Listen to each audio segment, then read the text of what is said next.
নমস্কার সবাইকে সবাইকে স্বাগত জানাই আমার চ্যানেলে। আমি সুমি। আপনারা সবাই কেমন আছেন? আশা করছি আপনারা সবাই ভালোই আছেন। আমরাও সবাই ভালোই আছি। ফ্রেন্ড, আজকে আমি আপনাদের সাথে শেয়ার করব। দেখুন, আমার প্রিয় একটা মাছের রেসিপি। আমার তো প্রিয়, আমি মনে করি প্রায় প্রত্যেক বাঙালিরই প্রিয় ইলিশ মাছ। আমি আজকে সেই ইলিশ মাছের রেসিপি আপনাদের সাথে শেয়ার করব। যেই রেসিপিটা কিন্তু আপনারা খুব সহজে, খুব তাড়াতাড়ি সামান্য কিছু উপকরণ দিয়ে চটজলদি বানিয়ে নিতে পারবেন।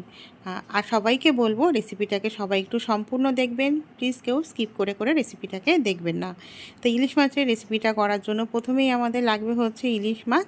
তা আমি ওর জন্য প্রথমে নিয়ে নিয়েছি ইলিশ মাছ। ইলিশ মাছগুলোকে ভালো করে ধুয়ে পরিষ্কার করে নিয়েছিলাম। এবার এর মধ্যে দিয়ে দিলাম হলুদের গুঁড়ো, তার সাথে একটু দিয়ে দিলাম শুকনো লঙ্কার গুঁড়ো, আর তার সাথে এবার অ্যাড করে দেব লবণ।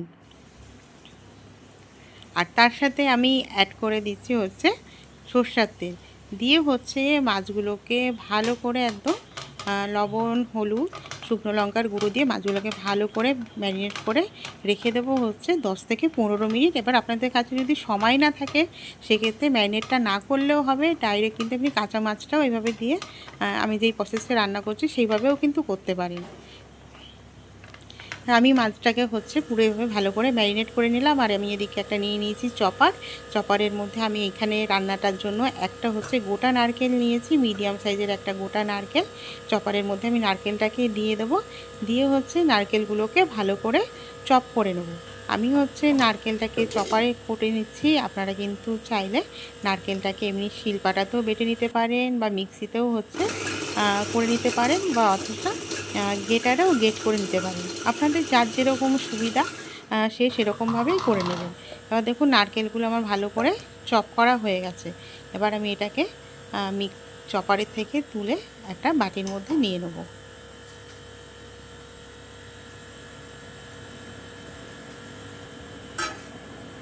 আমি এবার নিয়ে নিচ্ছি দেখুন একটা টিফিন বক্সের মধ্যে আমি একেবারে রান্নাটা করব, ওর জন্য নিয়ে নিলাম একটা টিফিন বক্স। তার মধ্যে আমি দিয়ে দিলাম চপ করা সেই নারকেলগুলো। তার সাথে আমি এর মধ্যে অ্যাড করে দেব কালো জিরে, গোটা কালো জিরের মধ্যে দিয়ে দিলাম। এবার দিয়ে দিচ্ছি শুকনো লঙ্কা কুচি। এই রান্নাটাতে আমি শুকনো লঙ্কা কুচি, কাঁচা লঙ্কা কুচি দুটো ইউজ করেছি। এক দুটো ইউজ করলে টেস্টটাও আলাদা আসে, আর একটা কারণ যে দেখতে ভালো লাগবে। আগে বলে না, চোখে খায় তারপরে মুখে খায়। ওর জন্য যাতে দেখতে ভালো হয়, ওর জন্য আমি যেহেতু ইলিশ মাছ মানে খুবই একটা সুন্দর আর প্রিয় মাছ, তাই এটাকে যতটা জানি ইলিশ মাছ এমনি রান্না করলেই যেভাবেই রান্না করা হয় ইলিশ মাছের নিজস্ব এত গুণ যেন সব কিছুতেই ভাল লাগে, কিন্তু সুন্দর জিনিসটাকে আরও সুন্দরভাবে পরিবেশন করলে আমার মনে হয় ভালো হয়। ওর জন্য আমি এবার এর মধ্যে দিয়ে দিলাম লবণ, আর তার সাথেই দিয়ে দিলাম হলুদ গুঁড়ো। লবণ, হলুদ গুঁড়ো এটা বুঝেই দিতে হবে, যাতে আমার যেহেতু মাছটা ম্যারিনেট করা ছিল। দিয়ে দিলাম জিরের গুঁড়ো, তার সাথে দিয়ে দিলাম আদা বাটা। আদা বাটাটা দিয়ে দিচ্ছি 1 চামচ মতন। তার সাথে আমি দিয়ে দেবো কাঁচা লঙ্কা বাটা। আমি এখানে কাঁচা লঙ্কা বাটা দিয়েছি, আপনারা চাইলে কিন্তু শুকনো লঙ্কা বাটাও দিতে পারেন, বা শুকনো লঙ্কার গুঁড়ো, আর সাথে একটু কাশ্মীরি লঙ্কার গুঁড়োও দিয়ে দিতে পারেন, যাতে কালারটা আরও ভালো আসবে। এবার তার সাথে দিয়ে দিলাম সরষের তেল। রান্নাটা কিন্তু সরষের তেলেই করবেন। ইলিশ মাছের সাথে সরষের তেলেই কম্বিনেশনটা আমার মনে হয় সবথেকে বেস্ট যায়। তা আমি সবসময় ইলিশ মাছ আমি সরষের তেলেই রান্না করার চেষ্টা করি। দিয়ে এবার এই মশলাগুলোকে ভালো করে একটু আমি মেখে নেব। আর চিকেন আমরা যেরকম করে চিকেন বা কোনো কিছু ম্যারিনেট করি, একটু বেশ ভালো করে সময় দিয়ে মাখি, এটাকেও কিন্তু এইভাবে মশলাটাকে ভালো করে মেখে নেব। আর এর সাথে আমি 1 চামচ সর্ষের গুঁড়ো অ্যাড করে দিলাম, যেটা আমি জলে ভিজিয়ে রেখেছিলাম, আর সাথে দিয়ে দিলাম সামান্য জল। আপনারা চাইলে সর্ষের গুঁড়োটাতে যদি কারো পছন্দ হয় না হয়, সর্ষেতে অনেক সময় গ্যাস অম্বলের সমস্যা হয়, ওর জন্য সর্ষের গুঁড়োটা যদি পছন্দ না করেন সেক্ষেত্রে কিন্তু সর্ষের গুঁড়োটা আপনারা সম্পূর্ণ বাদ দিয়ে দিতে পারেন। তাতে কিন্তু রেসিপিটাও খুব একটা যেন খারাপ হবে তা কিন্তু নয়। এবার দেখুন, আমি সব ম্যারিনেট করা মাছগুলোকে নিয়ে টিফিন বক্সের মধ্যে দিয়ে ভালো করে এর গায়ে মশলাগুলোকে ভালো করে কোটিং করে দিচ্ছি, যাতে সব মশলার ফ্লেভারগুলো মাছের মধ্যে ভালোভাবে চলে যায়।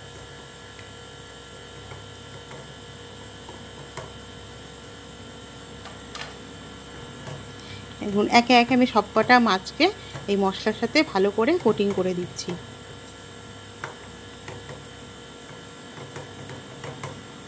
আর মাছটা যখন মাখা হয়ে যাবে এবার উপর থেকে একটু কাঁচা সরষের তেল ছড়িয়ে দেবেন। আমার হচ্ছে ভিডিওটা কোনোভাবে স্কিপ হয়ে গেছে, ওর জন্য আমি ভিডিওটা আপনাদের সাথে দেখাতে পারলাম না। এর উপর থেকে আরেকটু হচ্ছে 1 চামচ মতন কাঁচা সরষের তেল দিয়ে এটাকে রেখে দেবেন। ইলিশ মাছ খুব সহজেই রান্না হয়ে যায়, খুব তাড়াতাড়ি। আর ইলিশ মাছ হচ্ছে এমনই একটা মাছ যেটা, ইলিশ আর চিংড়ি দুটোই হচ্ছে এরকমই মাছ, যেই রান্নাতেই যায় সেই রান্নার হচ্ছে টেস্ট, স্বাদ, মানে গন্ধ, সব কিছুই হচ্ছে সে পাল্টে দেয়, মানে তাদের হচ্ছে নিজস্ব এত গুণ। আমার তো মানে খুবই প্রিয়, আমার হচ্ছে ইলিশ চিংড়ি, আমার হচ্ছে দুটো মাছই খুব প্রিয়। আর এই মাছ দুটো এতই মানে সুন্দর মাছ, যে যা কিছু দিয়ে রান্না করি তাতেই যেন এর স্বাদ, যেটা দিয়ে রান্না করি তার স্বাদটা যেন একটা অনবদ্যই স্বাদ তৈরি হয়। এবার দেখুন টিফিন বক্সের আমি ঢাকনাটা দিয়ে দিলাম। টিফিন বক্সের নতুন যারা তাদেরকে বলছি, ভাপানোর সময় টিফিন বক্সের ঢাকনাটা একদম পুরো ঠেসে দেবেন না, তাহলে হচ্ছে স্টিমের জন্য খুলতে অনেকটা সময় লেগে যাবে। ওই জন্য টিফিন বক্সের ঢাকনাটা হালকা করে আটকাতে হবে। এবার কড়াইতে দিয়ে দিয়েছি জল, তার সাথে এবার একটা স্ট্যান্ড দিয়ে দিলাম, আর এর মধ্যে দিয়ে বসিয়ে দেবো হচ্ছে টিফিন বক্সটা। আবারও বলছি, টিফিন বক্সের ঢাকনাটা কিন্তু একদম হালকা করে দেবে, যাতে হচ্ছে বেশি টাইট দিলে ভ্যাপারে অনেক সময় আটকে যায়, যেটা খুলতে অনেকটা সময় লেগে যায়। এবার এটাকে হচ্ছে ঢাকা দিয়ে দেব। ঢাকা দিয়ে হচ্ছে 15 থেকে 20 মিনিট এটাকে ভালো করে স্টিম করে নেব।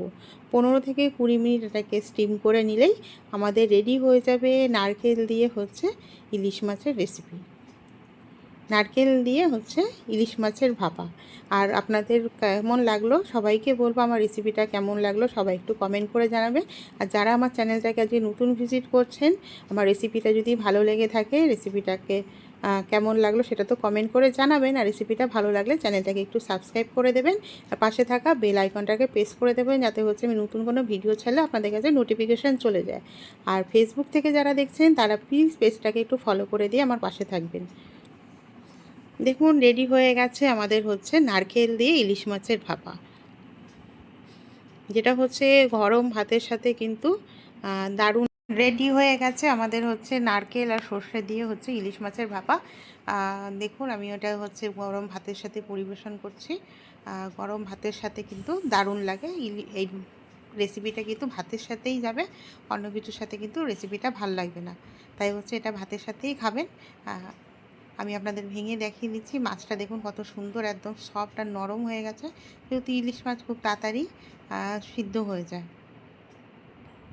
তো ফ্রেন্ড, আজকের মতন আপনাদের থেকে সবার থেকে বিদায় নিচ্ছি। সবাই খুব ভালো থাকবেন, সুস্থ থাকবেন। আবার দেখা হবে আপনাদের সাথে নতুন কোনো রেসিপি নিয়ে। আর আপনারা আমার থেকে আর কোন ধরনের রেসিপি দেখতে চান সেটাও কিন্তু আপনারা চাইলে আমাকে কমেন্ট বক্সে জানাতে পারেন। সবাই ভালো থাকবেন, সুস্থ থাকবেন, টাটা।